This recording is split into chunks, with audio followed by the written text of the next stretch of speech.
আমাৰ ভৱিষ্যত আমি নিজে অংকন কৰিম।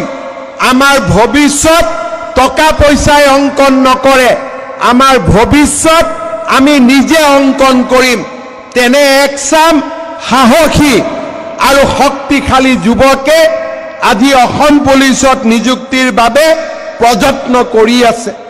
অহা অক্টোবৰ মাহত অসম পুলিচৰ নিযুক্তিৰ প্ৰক্ৰিয়া আৰম্ভ হ'ব আৰু 10 মে তাৰিখে আমি এই নতুন নিযুক্তিৰ প্ৰক্ৰিয়া আমি সমাপন কৰিম।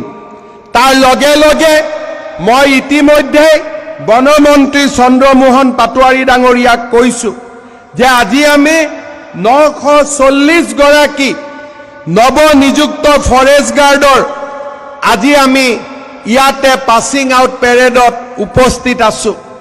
অহা ফেব্ৰুৱাৰী মাহৰ ভিতৰত আৰু